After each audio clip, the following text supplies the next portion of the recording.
The long-anticipated sequel to Black Panther is finally out, and despite the trouble it sure took to get it here, it's been worth the wait. The movie is doing serious numbers, getting some of the best reviews of any Marvel movie in 2022. But director Ryan Coogler does have some regrets about the movie. In this video, we'll talk about those regrets, and one unexpected reason you should still watch the movie. First up, the director got emotional about the movie. While the crew was filming in Nigeria, the TV station was able to score an interview with Ryan Coogler. They happened to catch him when he opened up, as he bared his soul to the interviewer, telling them how he was feeling as the movie was coming out. He acknowledged and thanked the world for their excitement about Wakanda Forever, but he also confessed that part of him didn't want to release the movie. You see, throughout the movie's filming, Ryan and the cast felt that Chadwick Boseman was still there with them in spirit. It started to feel like he was a collaborator on the project, which helped the cast and crew feel motivated to continue the shooting. But now that the movie is slated for release soon,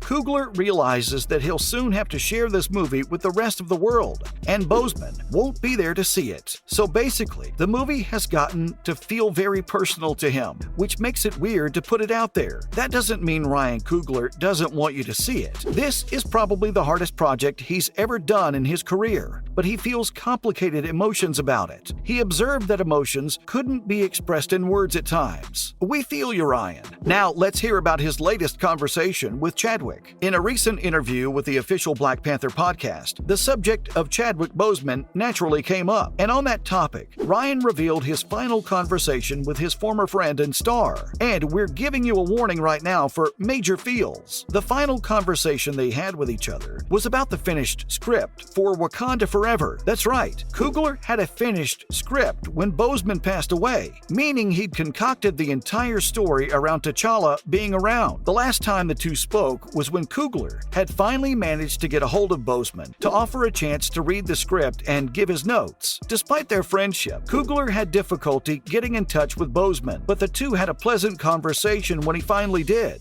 He remembers Boseman discussing a wedding he was planning in South Carolina, and the two were talking about the guest list. However, he refused to read the script, saying he'd read it after the studio offered their notes. Coogler understood that was just an excuse, and he could tell that Boseman was tired in reality. Fighting cancer is exhausting, and the tiredness is second only to cancer in wrecking the patient. A few weeks after that conversation, Chadwick passed away. Moving on, you might be curious as to what the original Black Panther script was about. Surprisingly, Ryan was willing to give us an idea of his original script for the movie. It turns out that it wouldn't have been so different from the movie we ended up getting. Namor was still the baddie, but it would have drilled down even harder on exploring and developing the character of T'Challa. That makes sense for a movie pitting T'Challa against Namor, as the two are mortal enemies and have very complicated relationships with each other in the comics. The rivalry between these two leaders is something the Marvel Cinematic Universe would have wanted to revisit multiple times, and the tense relations between Wakanda and Talokan